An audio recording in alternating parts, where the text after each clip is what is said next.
सभी को मेरे YouTube चैनल पर बहुत बहुत स्वागत है। देखिए आज हम लोग परसेंट का तीसरा क्लास, वो भी बेहतरीन कॉन्सेप्ट के द्वारा, जो सभी प्रतियोगिता परीक्षा में एकदम छूटेगा नहीं। अगर वीडियो में बने रहिएगा तो इससे प्रश्न संभावित तौर से आपसे परसेंट से क्वेश्चन आपको हमेशा ही दिमाग में रहेगा कि क्यों होता है, काहे होता है। इसको रीजन हम आज बताने वाला। अगर वीडियो को अच्छा लगता है या नए व्यूअर है तो उनसे हाथ जोड़ से अपील है कि वीडियो को लाइक, शेयर और सब्सक्राइब कर दीजिएगा। दोस्तों चलिए प्रतिशत का क्लास हम लोग देखते हैं। बेहतरीन कॉन्सेप्ट के द्वारा इसको बनाने का प्रयास भी करेंगे। क्वेश्चन भी अगर क्रम बाय क्रम देखना चाहते हैं तो प्ले स्टोर में इसका लिंक दिया गया, आप उसको जाके पहले देख लीजिए, तभी क्रम बाय क्रम देखिएगा तो आपको बेनिफिट आपको बहुत ज्यादा मिलेगा। दोस्तों चलिए इसको कैसे बनाएंगे, किस प्रकार के कैसे सोच सकते हैं प्रतिशत के बारे में, उसी का आज हम लोग डिस्कशन करेंगे। देखिए दोस्तों आज हम लोग प्रतिशत के क्लास को हम लोग एमआरपी होता है, जो भी हम लोग दुकान में लेते हैं तो एमआरपी पर होता है। क्या होता है?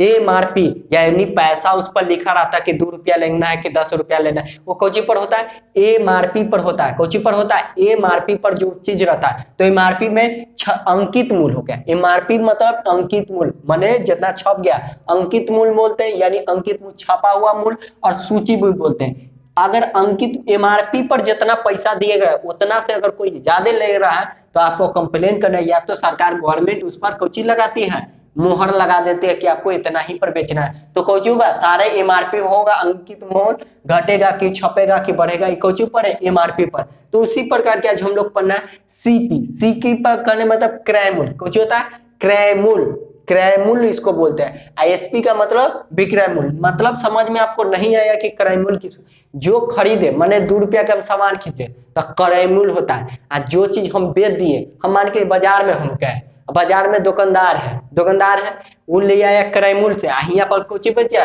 विक्रय मूल्य। हम सब्जी लाने गए और उसी को दूसरा के बेच दिए तो कुछ हो गया, उसी को ना लाभ और हानि पड़ते हैं बेहतरीन कॉन्सेप्ट के द्वारा। समझिए तो हमारा सीपी का मतलब क्रय मूल्य, एसपी का मतलब विक्रय मूल्य, और लागत का मतलब जो लागत लगा है वो में है, लाभ है कि हानि है, उसको क्या बोलते हैं? कुछ बोलते हैं सीपी पर काम करेगा, यानी सीपी पर लागत काम करेगा।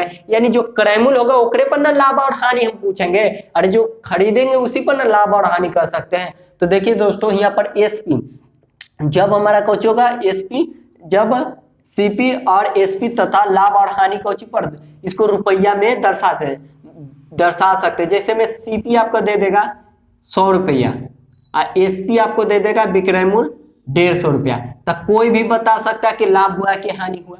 तो बताइए क्रय मूल्य लिया 100 रुपया में और विक्रय मूल्य कितना बेच दिया? 150 रुपया, तो लाभ हुआ कि हानि? तो लाभ हुआ कि कितना रुपया? तो 50 रुपया लाभ हुआ कि नहीं भाई? तो यही बात को तो देखना था। अब देखिए इसको लाभ हमको पता, फिर देखिए सीपी आपको 50 रुपये 70 रुपया मान के चलिए, और एसपी यानी विक्रय मूल्य कितना? 80 रुपया। तो ये बताइए 10 रुपया प्रॉफिट कर रहा, 10 रुपया। अब देखिए एक क्वेश्चन को मान के चलिए कि हम ले लिए 30 रुपया में, हमको कोचिंग पर 10 रुपया में हमको बेचने पड़ा, यानी कोई चीज को हम लिए और उसको घाटा के रूप में बेचे, तो हानि हो गया बेचारा कितना? तब 20 रुपया हानि हुआ कि नहीं? क्यों? क्योंकि बताइए बेचारा लिया क्रय मूल्य 30 रुपया में और बेच दिया 10 रुपया में, 20 रुपया उसको बेचारा के घर के घाटा लगा। तो देखिए दोस्तों इसको जब एससीपी और एसपी तथा लाभ और हानि रहे तो इसको कोची में दर्शाते हैं? रुपया में दर्शाते हैं। भाव के केस में क्या ये कोची के रुपया के केस में हुआ कि नहीं कि कितना? अब भाव वाला केस में देखेंगे, इसको करेंगे बेहतरीन कॉन्सेप्ट के द्वारा बनाएंगे। चलिए दोस्तों अब हम लोग इसको बेहतरीन कॉन्सेप्ट के द्वारा देखेंगे। जब सीपी और एसपी तथा लाभ और हानि, एक होता है भाव के केस, एक होता है रुपया के केस, उसको बेहतरीन कॉन्सेप्ट के द्वारा समझिए। ये एग्जाम में इससे संभावित तरफ से एक प्रश्न आते हैं दोस्तों, सभी एग्जाम से दृष्टि से महत्वपूर्ण प्रश्न होगा। देखिए दोस्तों इसको क्या करना है, सीपी एसपी तथा, तो रुपया के केस में क्या होगा कि मान के रुपया के केस में चीनी इसमें आएगा, तो मान के कि लाभ कोची हो गया क्रय मूल्य, तो सीपी कोची होगा? सीपी क्रय मूल्य बोलते हैं। 300 रुपया में हम लिए हैं, 300 रुपया केजी हो गया, उसको एसपी में कोची बेच दिए, तो कोची बेच दिए 400 रुपया में दिए। तो कोई भी बता सकता है कि लाभ हुआ कि हानि होता? कोई भी बताएगा कि क्रय मूल्य कितना लिया है? 300 रुपया में 400 रुपया में तो बेचा रुपये, यानी कहने का मतलब होता है 400, ये 100 रुपया बचा कि नहीं बचा। यही बात होता है ब्रोकरी दलाली में होता है, जो लेता है 1 लाख में और बेचता है 50 लाख में, तो उसको प्रॉफिट कितना होगा, बहुत ज्यादा होगा, समझिए। अब भाव के केस में कौची होगा, 2 रुपये केजी, 4 रुपये केजी, कौची है भाव के रूप में। जैसे आम हम लिए, हम आपसे आम लिए 500, हम आपको आम लिए, हम आपसे ले लिए, तो क्रय मूल्य हो गया, सीपी हो गया।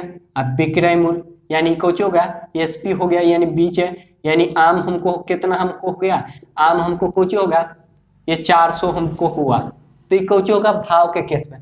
तब बताइए कि हम 40 को आम हम आपसे लिया, फिर आपको इतना देंगे, तो हानि होगा कि लाभ होगा, हानि तो होबे करेंगे। हम आपसे लिए 500 रुपया, आम खराब हो गया, 400 आम बचा, तो इसको कौची हो गया, बेचारा के हानि हो गया।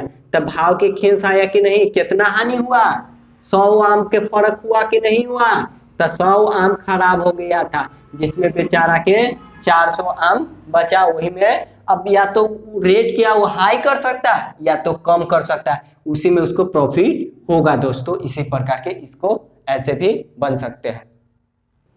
अब इसको हम लोग देखते हैं, बेहतरीन कॉन्सेप्ट एक वर्ड है, जैसे जब सीपी और एसपी तथा, तो देखिए रुपया के केस, भाव के केस में प्रतिशत आपको निकालना है, तो किस प्रकार के लिखाइएगा, तब रुपया की बात होगा तो सीपी पर निकलेगा, और जब हमारा सीपी पर निकलेगा यानी क्रय मूल्य पर निकलेगा, और जब भाव के केस में रहेगा तो विक्रय मूल्य पर पता चलेगा कि हमको जब भाव के केस में 2 रुपये केजी, 4 रुपये केजी कौची है, भाव के केजी, न कहते कि भाव पकड़ा मार रहे हैं, तो ये कौची होगा।